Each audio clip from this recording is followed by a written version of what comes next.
안녕하세요. 저는 30대 후반 여자입니다. 어쩌다 혼전 임신을 했다는 연예인의 기사를 보게 되었는데 몇 년 전 제 남동생과 제 가족들이 겪었던 어처구니가 없었던 이야기가 문득 생각이 나서 이렇게 사연을 보내게 되었습니다.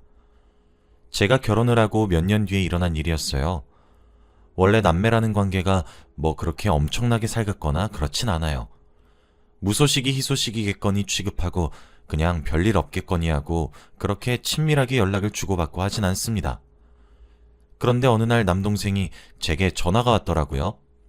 받았더니 이번 주말에 시간이 있느냐고 대뜸 물어보더군요. 그래서 저는 왜 물어보는 건지 용건을 말하라고 하니까 남동생은 우물쭈물 거리는 듯 하더니 제게 솔직하게 털어놓더라고요. 여자친구가 있었는데 혼전 임신을 했다고요. 당연히 놀라 자빠졌죠. 어쩐지 요한 1년도 되지 않았지만 남동생이 참 무뚝뚝한 사람이었는데 부드러워지기도 하고 살가워지기도 한 것이 연애를 하는구나 싶긴 했었는데 혼전 임신이라니 말문이 턱 막혔습니다. 그래도 요즘 시대에 혼전 임신이 뭐 흠인가요? 성인 남녀가 만나서 아이를 혼수로 해오는 집도 있는데 저는 환경만 갖춰졌다면 괜찮다고 생각을 하는 편이라서 뭐 상관은 없었습니다. 다만 조금 놀랐을 뿐이었죠. 남동생은 저한테 말해놓고 쪽팔려 하는 듯 했어요. 부모님은 알고 계시냐고 물으니 저랑 전화를 끊고 알려드릴 거라고 하더라고요. 사실 제 동생은 독신주의자였습니다. 뭐 약간 자기 영역과 관계 같은 것이 좀 철저한 편이거든요. 어떻게 보면 이기적으로도 보이고 어떻게 보면 개인적으로도 보이는 편이에요. 그래서 남동생은 항상 누나에게 손주 보실 테니까 저한테 보실 생각하지 마세요 라면서 비혼에 대한 의사를 항상 밝혀왔습니다. 그런데 그런 남동생이 사고쳐서 결혼한다고 하니까 미친 것 같다가도 입이 찢어져라 좋아하실 저희 부모님 얼굴이 아른거리더라고요. 엄마랑 아빠 좋아하시겠네 했더니 민망했던지 그러니까 주말에 올 거야 말 거야 하면서 말을 돌리는데 귀엽게 느껴지더라고요. 그래서 주말에 가족끼리 만나기로 했고 전화를 끊은 뒤 남편에게 알려주었어요. 남편도 처남인 제 동생을 참 좋아라 해서 자기 일처럼 기뻐해 주더라고요. 사실 저희 시댁도 참 좋으신 분들밖에 없어요. 제가 처음 남편과 결혼을 약속하고 시댁에 인사를 갔을 때 시어머니 되실 분은 현관에서 저를 따뜻하게 꼭 안아주시며 참 예쁘네요. 우리 집에 온 것을 환영해요. 라고 해주셔서 감동적이었죠. 시아버지 되실 분은 거실에서 뒷짐을 지고 계시길래 안녕하세요 라고 인사를 꾸벅했더니 글쎄 뒷짐을 지고 계셨던 것이 아니라 저 깜짝 놀래켜준다고 등 뒤에 꽃을 한 다발 숨긴 채로 들고 계셨더라고요. 제게 분홍색 장미와 하얀색 안개꽃으로 예쁘게 꾸며진 꽃다발을 내밀면서 제게 말씀하셨어요. 반갑구나. 새아가라고 불러도 되겠니? 분홍색 장미의 꽃말은 행복한 사랑이고 하얀색 안개꽃의 꽃말은 사랑의 결실이라고 하더구나. 우리 아들과 오래오래 행복하게 알콩달콩하게 살라는 마음에 준비한 건데 기쁘게 받아줬으면 좋겠구나 하셨습니다. 하도 제 남편이 저에게 사랑 표현도 자주 해주고 이벤트도 자주 해주고 그래서 누굴 보고 배웠나 싶었는데 인사를 가보니 딱 시아버님께 사랑을 표현하는 방법을 배웠구나 싶었죠. 정말 폭풍 감동을 받았고 눈에 눈물이 살짝 고이더라고요. 그리고 남편에게도 나이 차이가 조금 나는 어린 여동생이 있는데 제 시누이가 될 사람이었죠. 제 시누이도 절 처음 본 날에 헤어지기 직전에 작은 손편지를 하나 쥐어주었고 부끄럽다는 듯 총총 뛰어갔어요. 집에 와서 보니 카드에 언니, 전 정말 언니가 너무 가지고 싶었는데 제게 언니가 생겨서 너무 좋아요. 우리 앞으로 친해질 수 있을까요? 저희 오빠랑 결혼해 주셔서 감사합니다. 시누이 드림. 이렇게 귀엽게 짧은 편지가 쓰여져 있었습니다. 어쩜 남편의 가족도 이렇게 사랑스러운 것인지 이런 시댁을 만남에 정말 감사했죠. 전생에 내가 나라를 구했다 하면서요. 그래서 제게 그 첫 만남의 기억과 감동이 참 오래 가더라고요. 첫인상에도 너무 좋게 기억이 남게 되니까요. 그래서 그런지 저도 올케가 될 사람에게 좋은 시누이가 되고 싶어졌습니다. 제가 시댁에서 느끼는 행복과 그런 것들을 베풀고 싶었거든요. 그래서 주말이 되던 날 아침 저도 분홍색 장미와 하얀색 안개꽃을 이용해 만든 예쁜 꽃다발과 작은 카드에 짧은 손편지를 적어서 준비했어요. 남편은 그런 저를 보더니 우리 아내 착하다. 그때가 그렇게 감동적이었어? 하며 놀리더라고요. 저는 모르는 척하며 딴청을 피웠죠. 조금 민망하더라고요. 그새 저는 부모님 집에 도착했고 올케가 될 사람을 맞이했습니다. 제가 그랬던 것보다 올케의 반응은 더 드라마틱했어요. 혼전 임신을 해서 꾸중이라도 듣게 될 줄 알았었나 봐요. 전혀 예상하지 못했더라고요. 저희 가족이 환영해 줄 줄은 말이에요. 제게 꽃다발을 받자마자 꺼이꺼이 눈물을 흘리는데 저희 온 가족이 당황했죠.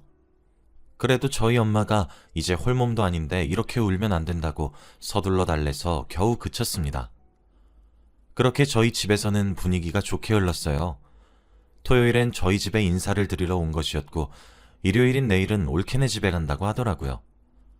사실 저희 집에서는 귀한 딸이 혼전 임신을 했으니 사돈이 될 집안에서 얼마나 상심이 크겠나 싶어서 결혼을 하게 될 때 웬만하면 모든 것을 사돈댁에게 맞추려고 했습니다. 제 동생이 대기업을 다니거나 전문직이거나 이렇게 내노라 하는 직업을 가진 것도 아니었고 평범했거든요. 물론 올케도 평범했죠. 중소기업에서 일을 하는 그냥 직장인이었어요. 부드러운 인상을 가진 올케는 말투도 사근사근했고 제 마음에 쏙 들었습니다. 그렇게 우리는 올케를 소개받게 되었고 상견례 일정을 정하면 말을 해달라고까지 하고 성공적으로 헤어졌어요. 그런데 다음날 엄마가 제게 전화를 걸었더라고요. 또 남동생이 인사를 드리러 간 날이기도 했으니 저도 묻고 싶은 것이 많아 전화가 울리자마자 잽싸게 받았어요. 그런데 엄마 목소리가 이상하게 떨리는 겁니다. 왜 그러냐고 무슨 일 있냐고 다그치니까 엄마가 훌쩍이면서 동생의 얼굴이 아주 엉망이라고 하는 것이 아니겠어요? 그랬더니 글쎄 하시는 말이 뭔지 아세요? 제 남동생 얼굴이 아주 멍이 들었다고 하더군요. 여자친구네 부모님이 그냥 냅다 때리셨대요. 진짜 기가 막혀서 그 얘기를 듣는 내내 믿기지가 않아서 입이 다물어지지 않더라고요. 전화를 끊고 남편을 데리고 서둘러 부모님 댁으로 찾아갔습니다. 실제로 보니까 남동생의 얼굴이 아주 가관이더군요. 엄마는 그거 보면서 눈물 지으시고 아빠는 아무런 말씀도 없으시고 저도 막상 풀이 죽은 동생의 얼굴을 쳐다보니까 차마 무슨 말이라도 하려고 했었는데 입이 떨어지지 않더라고요. 남편이 용기를 내서 처남, 오늘 인사드리러 간다고 했잖아. 무슨 일 있었어? 라고 물으니 남동생이 그제서야 입을 열고 저희들에게 설명하기 시작했습니다. 남동생의 말에 따르면 오른손에 백화점에서 산 소고기 선물 세트와 왼손에는 과일 바구니를 사서 여자친구네 집으로 향했다고 합니다. 배를 누르고 현관문을 열어주어서 집 안으로 발을 들이밀었었는데 다짜고짜 물건이 자기를 향해 날아오더랍니다. 남동생은 깜짝 놀라서 얼굴을 막아서 다행히 다치거나 하진 않았는데 땅에 떨어진 물건이 텔레비전 리모컨이었고 던진 사람은 여자친구네 아버지였다고 하시더라고요. 신발도 채 벗기 전에 정말 입에 담기 힘든 쌍욕을 내뱉으면서 그러면서 당장 무릎 꿇고 빌라고 아주 난리란 난리는 다 피우셨다고 합니다. 그래서 제 남동생이 현관에서 신발도 채 제대로 벗지 못하고 그대로 현관문에 무릎을 꿇었대요. 그래도 혼전 임신이 그렇게 잘한 짓은 아니니까 딸 가진 아버지 마음이 어떻겠나 싶었다고 하더라고요. 그래서 남동생은 현관에 신발도 못 벗고 무릎을 꿇은 채로 죄송합니다만 계속해서 이야기를 했다고 합니다. 한참의 시간 동안 여자친구네 아버지는 제 남동생을 향해 욕을 하고 화를 내기 시작하셨다고 하더라고요. 그 과정에서 남동생 얼굴에 멍이 생기고 손등이 까지고 제가 이야기를 듣다가 어거지로 달려들어 남동생의 윗옷을 들쳤는데 갈비뼈 쪽에도 멍이 들어있고 옆구리에도 멍이 들어있고 그렇더라고요. 저희 엄마랑 아빠도 남동생이 그냥 주먹 몇 대 맞았다고만 생각하고 있었지 제가 옷을 들추니까 그제서야 아주 폭행을 당하고 왔던 것을 알게 되셨더라고요. 아무리 대면대면하게 지냈어도 제 동생인데 나이 30 넘어서 이렇게 맞고 다니는데 제가 어떻게 속이 안 상하겠어요?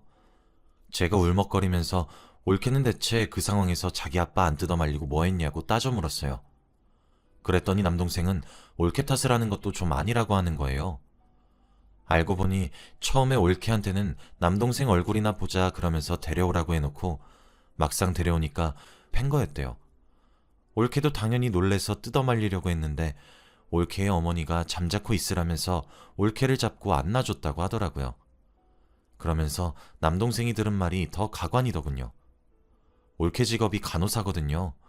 원래는 대학병원에서 일을 하는데 아무래도 너무 일이 고되기도 고되고 신체적으로 힘든 것을 떠나서 정신적으로 너무 힘이 들다 보니 작은 병원으로 옮겼는데 제 남동생 보고 쥐뿔도 없는 주제에 자기 딸을 감히 넘보는 것이냐고 들들 볶았답니다. 의사랑 결혼시키는 것이 목적이었고 그렇게 하려고 간호사로 키운 거였는데 네가 대체 뭔데 남의 집 귀한 딸을 가로채는 것이냐고 하면서요. 제 동생이요? 네, 맞아요. 대기업에서 일을 하지도 않고 전문직도 아닙니다. 평범한 월급쟁이에요. 그런데요, 정말 대기업급의 중견기업에서 일을 하고 있고요. 손도 빠르고 일도 잘해서 또래 중에서 가장 진급이 빨라서 연봉도 꽤 받습니다. 그리고 저희 친정 능력 좋아요. 제가 결혼할 때에도 3억 정도 보태주셨는데 비혼이라 외치던 아들내미가 결혼한다 그러면 더 보태줬음 보태줬지 절대 덜 보태실 분들이 아닙니다. 진짜 제 동생이 남의 집에 가서 그런 개 같은 취급을 당했다고 생각을 하니까 눈물이 절로 나더라고요. 그때 마침 올케가 저희 집 현관문 초인종을 눌렀습니다.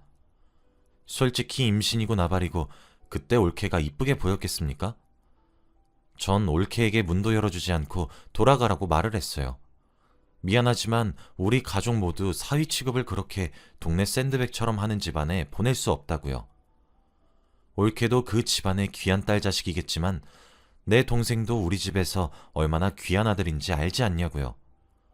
남동생은 임신했는데 그러지 말라고 매달리고 올케도 현관문 붙잡고 문 열어달라고 매달리고 결국 저희 부모님이 안으로 들이라고 해서 문을 열어줬습니다. 올케는 저희 집에 들어오자마자 저희 가족 앞에 무릎을 털썩 꿇으면서 자신이 모자라서 그랬다고 정말 죄송하다고 아주 통곡을 하더라고요. 아버지가 혼전 임신에 부정적이신 줄은 알았지만 이 정도일 줄 몰랐다고. 그 집에 같이 있었으면서 자신이 제대로 말리지 못한 죄가 크다고 죄송하다고 하면서요. 참 그 모습을 보는데도 얼마나 속이 부글부글 끓고 화가 나던지. 그런데 한편으로는 이렇게 싹싹 빌 줄 아는 올케가 참 안타깝기도 하고 안쓰럽기도 하고. 그때 남동생이 올케 옆에 같이 무릎을 꿇더니 저희에게 말하더군요. 자신은 절대 아내와 아이를 포기하고 싶지 않다고. 지금 이 여자 아니면 자긴 평생 결혼하지 않겠다고 하면서요. 당연히 저희 부모님도 저도 난리가 났죠. 지금 네 쌍판태기를 그렇게 만든 집안이랑 어떻게 결혼을 시키냐고. 절대 못 시킨다고. 내가 죽고 나서든 결혼하라고 엄마는 소리를 빽 지르시고 주저앉으셨고 그런 엄마를 부축하시면서 저희 아빠도 화를 내셨습니다. 아가, 너도 우리 마음 이해할 거라고 생각한다. 지금 너희가 결혼을 한다고 치자. 그럼 그 후엔 어떻게 생활을 할 거니? 평생 이런 대우를 네 남편이 받아가면서 희생해야 한다고 생각을 하는 거니? 그거 버틸 사람이 얼마나 될 것 같니? 아무래도 멀리 보면 볼수록 이건 아닌 것 같구나. 사실 지금 마음 같아서는 너희 아버지를 폭행죄로 고소를 하고 싶구나. 일단 오늘은 더 이상 이야기하기엔 무리인 것 같으니 들어가렴 하셨죠. 결국 올케도 남동생도 울고불고 난리가 났고 그렇게 겨우 올케를 돌려보냈습니다. 거의 억지로요.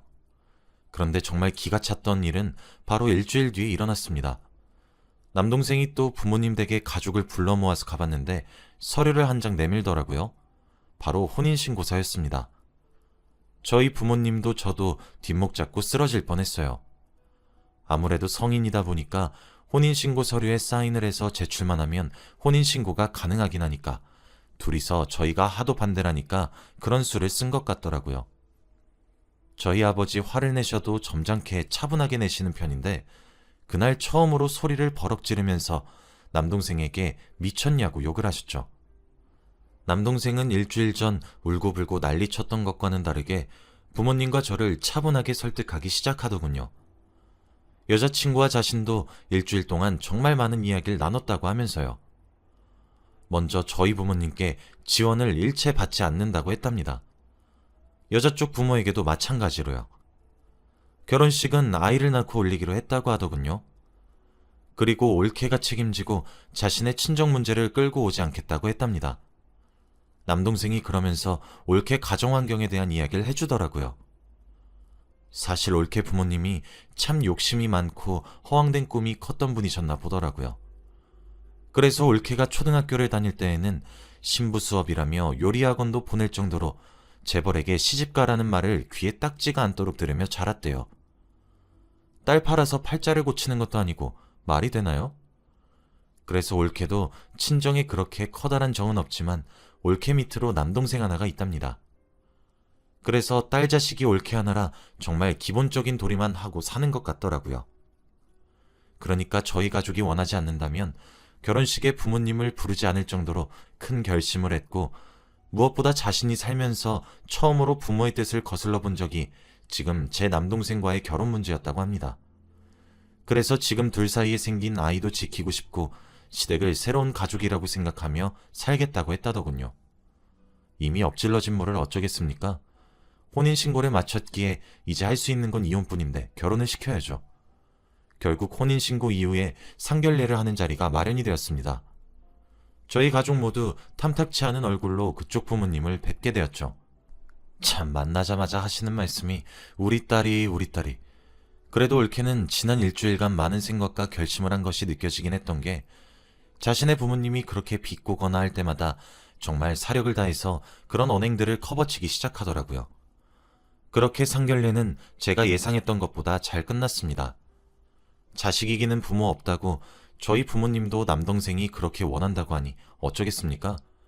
올케를 따로 불러서 저희 부모님이 조건을 거셨습니다.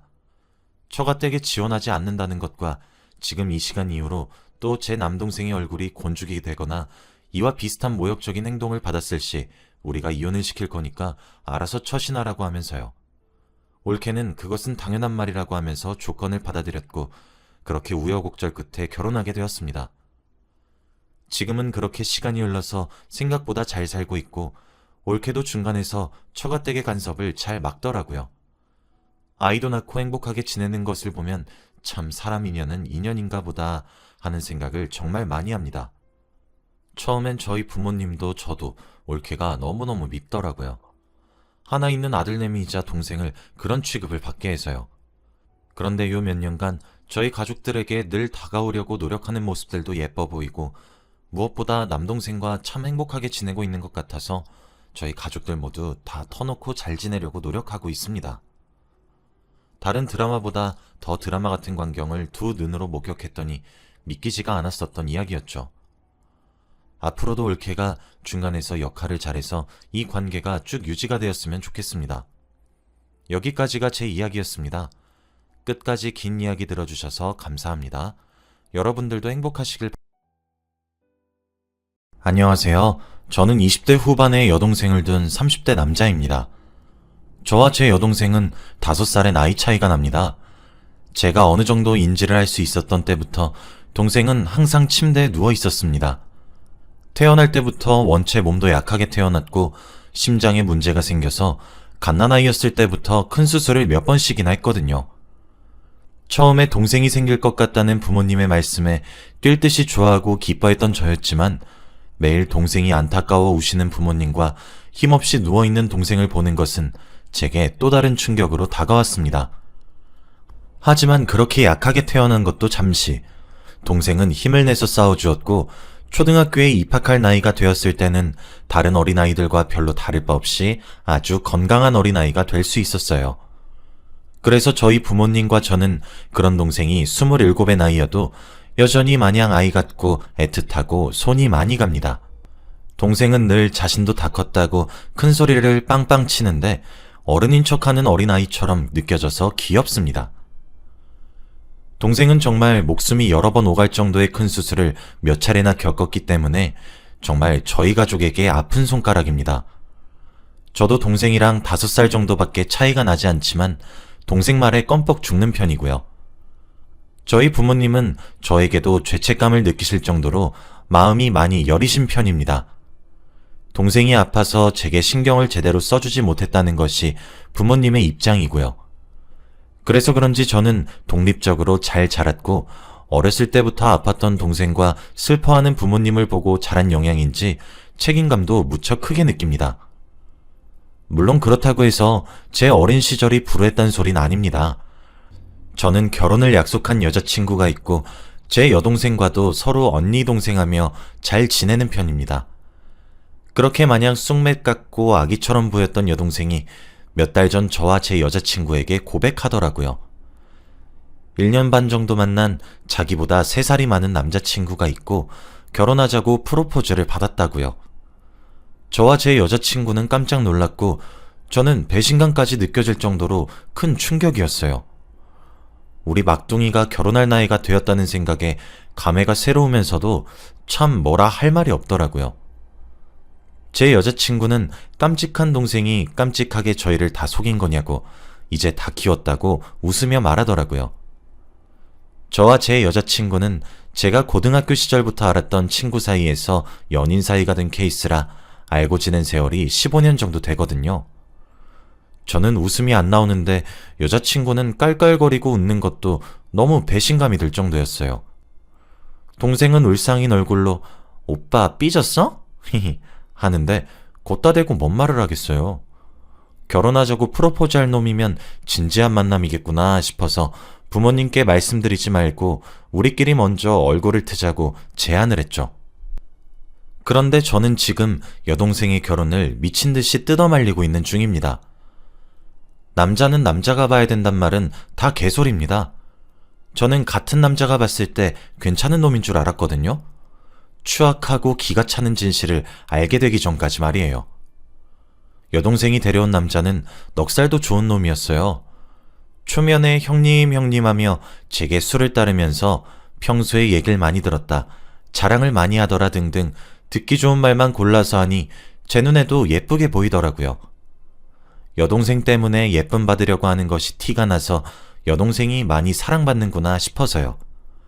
그래서 제게 조잘조잘거리며 제 여동생이 얼마나 좋은 여자이고 어쩌다 만나게 되었고 어떤 점 때문에 사랑에 빠졌는지 좔좔좔 읊어대는데 제 눈엔 얼마나 흐뭇했는지 몰라요. 여동생도 오빠와 아빠 같은 사람을 만난 것 같다고 너무 사랑하고 있다고 하더라고요. 그때 보이는 여동생의 얼굴은 정말 사랑에 빠진 여자의 얼굴이더라고요. 제 여자친구도 잘 어울린다고 말해주었죠. 하지만 저와 제 여자친구는 지금은 너무 성급하니 1년 정도만 더 만나보고 결혼 얘기를 하는 것이 어떻겠냐고 말했어요. 여동생이 어렸을 적에 많이 아팠던 아이라 우리가 더 품고 시집을 보내고 싶다고 주책 같은 소리도 조금 늘어놓으면서요. 이제 연애하고 있다고 우리 부모님께 천천히 알리고 1년 정도 얘기가 양가에 조금씩 오고 간 뒤에 결혼하라고 말이에요.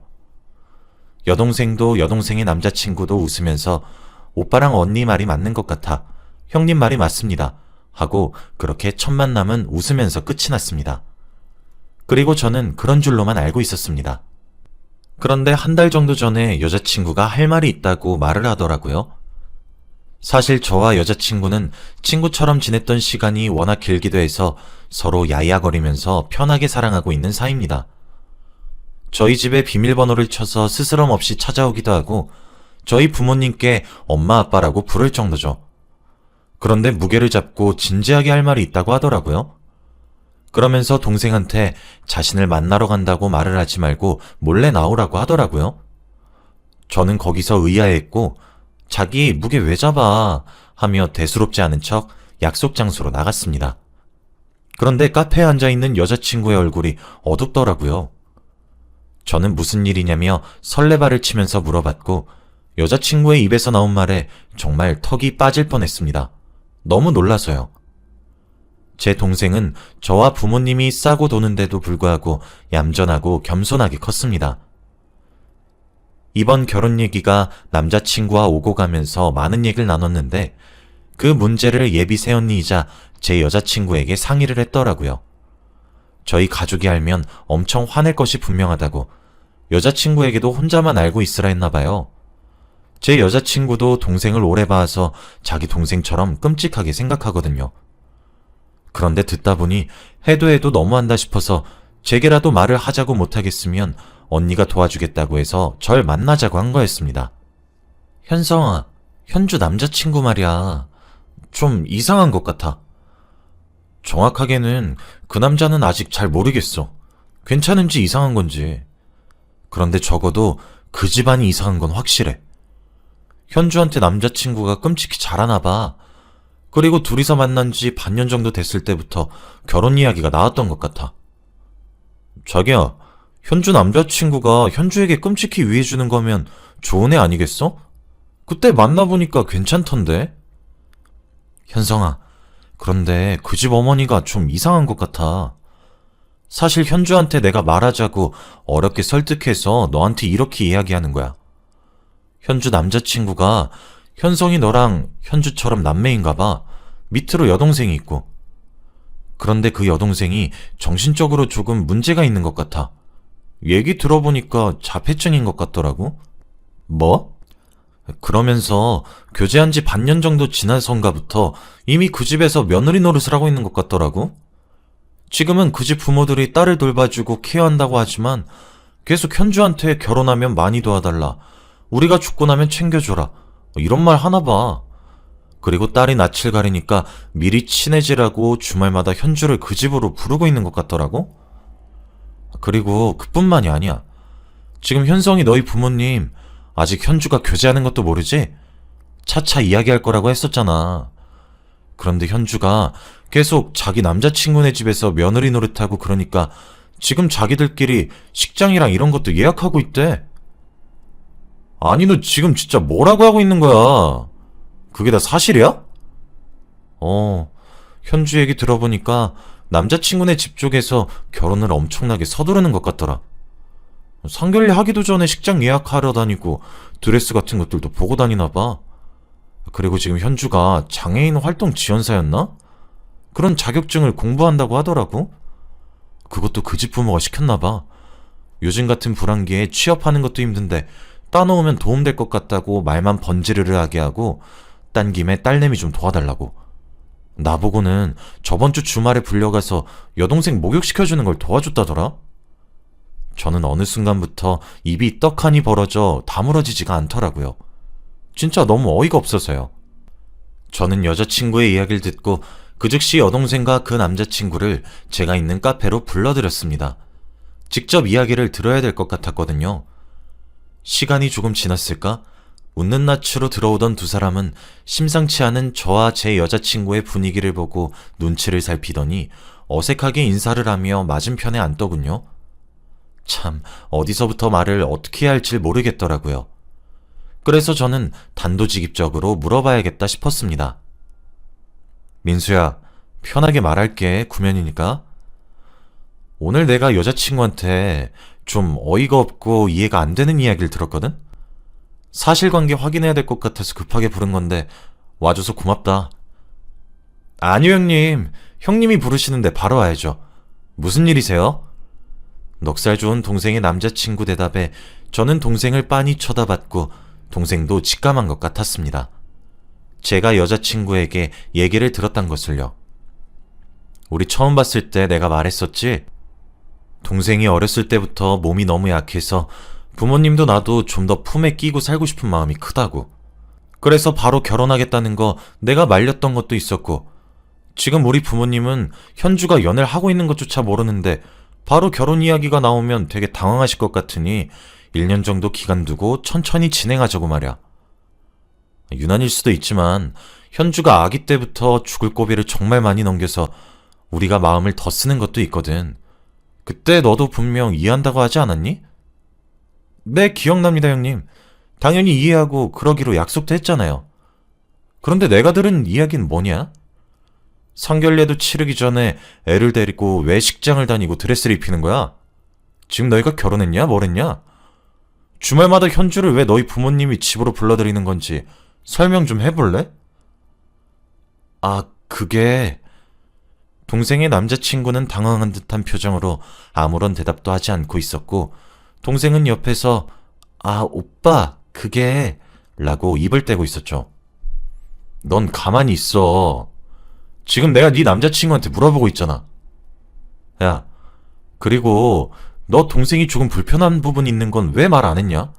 언제까지 안 할 작정이었고. 아니, 내가 진짜 기가 차서. 지금 네 동생 수발 들기 위해서 내 동생이 자격증 따고 있고 주말마다 네 동생 돌봐주러 간다며? 야, 대답해봐. 내가 오늘 들은 이야기가 전부 사실이냐고. 동생의 남자친구는 아무런 대답이 없었고 그 옆에 앉아있는 동생은 안절부절하고 있었습니다. 지금 너 우리 집안 무시하냐? 네가 무시하는 거야? 너희 부모님이 무시하는 거야? 야, 내 동생 아직 27이야. 너 미쳤냐? 지금 남의 집 귀한 딸 데리고 뭐 하는 거야? 상견례도 치르기 전에 부려먹은 것도 열받아 죽겠는데.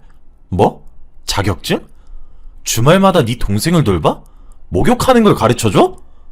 야, 김현주, 너도 제정신이야? 그걸 하란다고 다 해! 나랑 우리 부모님이 너 그렇게 가르쳤어? 결혼이 무슨 애들 장난이냐고.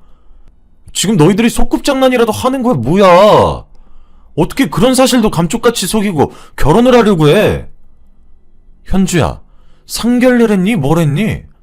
천천히 하라고 오빠 말이 말 같지도 않았어? 지금 쟤네 부모님이 너 데리고 식장 보러 다니고 드레스 입힌다며. 이래도 순서가 있는 법이고 정도가 있는 법이야. 동생은 생전 자신한테 큰 소리를 치지 않던 제가 큰 소리를 내며 화를 내니 놀란 듯 했습니다. 옆에서 동생의 남자친구는 꿀먹은 벙어리 마냥 입 다물고 있었고요. 이 일은 내 손에서 해결하기도 벅찰 것 같다. 오늘 우리 부모님한테도 오늘 이야기 전부 다 말씀드릴 거고 그때 다시 얘기하도록 하자. 그리고 너희가 결혼한다는 거? 이젠 내가 허락 못해. 김현주, 너도 따라 나와. 그렇게 전 동생의 손목을 잡고 어거지로 집으로 데리고 왔고 그 뒤에 형님 하면서 뒤쫓아 나오려는 동생의 남자친구를 제 여자친구가 잡아 말리고 있더군요. 그 길로 부모님을 찾아갔고 저는 동생이 울며 불며 하지 말라고 애원하도 무시한 채 자초지종을 전부 부모님께 말씀드렸습니다. 솔직히 저희 집 사정 꽤 괜찮습니다. 엄청나게 부유하고 여유롭고 이런 수준은 아니지만 모자라진 않습니다. 부모님 두 분 다 노후 준비 완벽하게 되어 있고 저도 꽤 괜찮은 연봉을 받는 직업을 가지고 있고요. 솔직히 막말로 동생이 결혼도 하지 않고 부모님 집에서 평생을 붙어 살아도 큰 걱정 없이 살 수 있고 그걸 넘어 꽤 괜찮을 정도입니다. 물론 제가 먹여 살려도 문제가 없고요.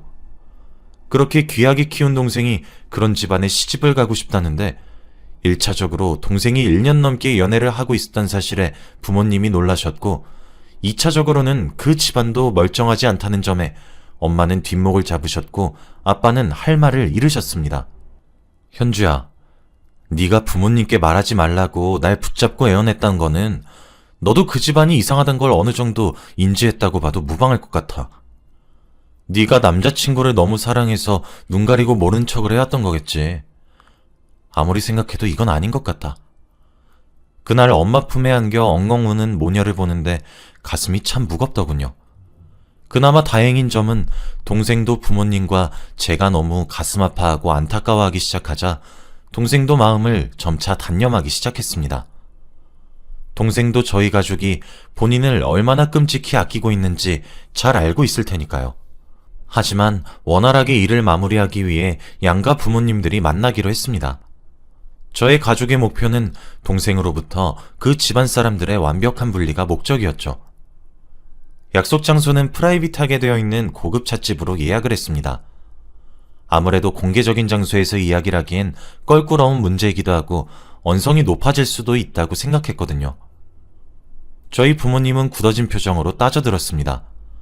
왜 남의 집 귀한 딸을 주말마다 불러서 그 집 딸내미 수발을 들게 하였는지, 그걸로도 모자라서 왜 그 집 딸내미의 노후도 맡기려고 했는지, 그걸로도 또 모자라서 왜 지금 우리 딸아이가 장애인을 돌보기 위한 자격증을 공부하고 있는지에 대해 설명을 요구하셨고, 우리 집안을 무시한 것인지, 그렇지 않다면 왜 상견례를 치르기도 전에 우리 딸을 데리고 식장을 돌아다녔고 드레스를 입혔던 것인지, 이 사실을 우리가 이번 기회에 알지 못했다면 언제 말을 하려고 했을 것인지도 따지셨어요.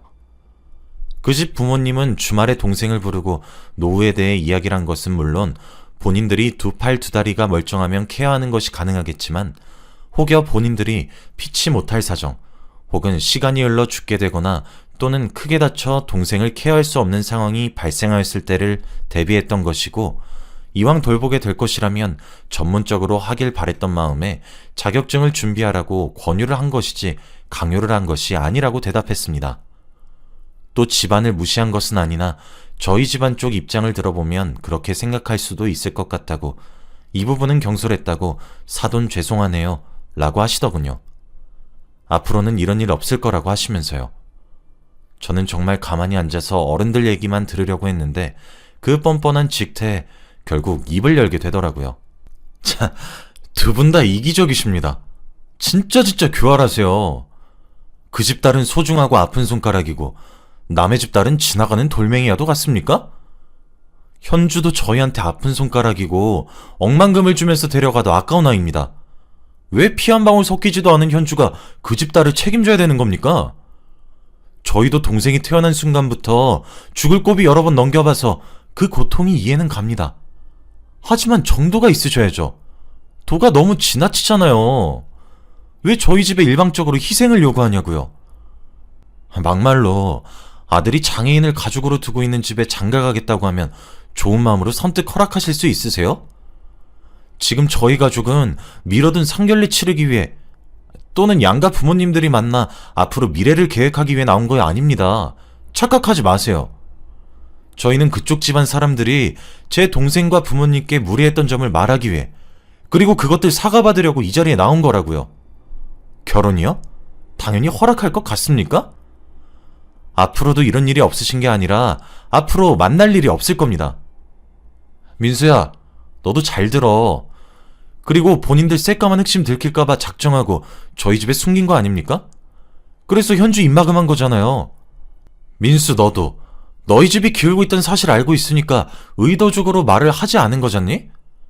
이미 거기서 본인들의 문제점은 스스로 자각하고 있다고 생각이 들고 있다고요. 그리고 민수야, 네 동생은 네가 책임져. 책임질 사람? 가족인 너 하나야. 그 책임감을 왜 내 동생한테 들이대고 요구하냐? 맡겨놨냐? 버릇없다 말릴 줄 알았던 저희 부모님도 가만히 계셨고 제 외침에 테이블 위가 조용하더라고요. 아니, 제 엄마도 한마디 거들었죠.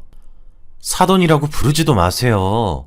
저희는 귀하디 귀한 내 딸 그쪽 집안과 결혼시킬 일 없어요. 그리고 아드님, 초면에 미안한 말이지만 헤어지세요. 저희 마음 변하지 않습니다. 그리고 제 아들 말대로 저희는 사과를 요구하려고, 그리고 더 이상 엮이게 하고 싶지 않았기에 이 자리를 마련해달라고 말을 한 거예요. 제 딸아이하고 그쪽 아들 결혼시키기 위해서가 아니라요. 그러니 호칭도 조심해주세요. 당연히 그쪽 집안 사람들은 꿀먹은 벙어리가 되셨죠. 저희 아빠도 더 이상 만나지 않길 바라며 만일 이 시간 이후 저희 집에 찾아온다거나 동생에게 연락을 해서 집착한다거나 하면 그 순간 이후부터 곱게 말로 하지 않을 거라 으름장을 두셨고, 그렇게 그 자리는 끝이 났습니다. 지금 현재 동생은 여전히 마음 아파하고 있어요. 1년 만난 남자보다 저희 가족이 더욱 소중해서 저의 의견을 따라준 것 같아 고마우면서도 이런 아픈 사랑을 하게 해서 미안합니다. 동생의 남자친구도 그렇게 모질고 나쁜 아이는 아니었던 건지 제게 문자가 왔더군요. 동생을 진심으로 사랑했고 앞으로도 결혼 생각은 하지도 않을 거라고요. 저희 가족을 만나보니 자신의 처지를 뼈저리게 느꼈다고 합니다. 자신의 그런 점들까지도 품어서 사랑해주는 동생을 너무 사랑했지만 이제 자신의 부모도 자신이 책임지게 하겠다고, 더 이상 엮일 일 없을 테니 안심하라고 형님 같은 사람이 현주의 오빠라 너무 안심이 되고 만나서 반가웠고 무척이나 미안한 것들이 많다고 말입니다. 그 아이도 참 많은 것들을 감내하는 삶을 살겠구나 싶어 제 일처럼 안타까웠네요. 저는 제 동생이 지금의 아픔을 잘 견뎌내고 꿋꿋하게 이겨내길 바라고 있습니다. 제 이야기는 여기서 끝이에요.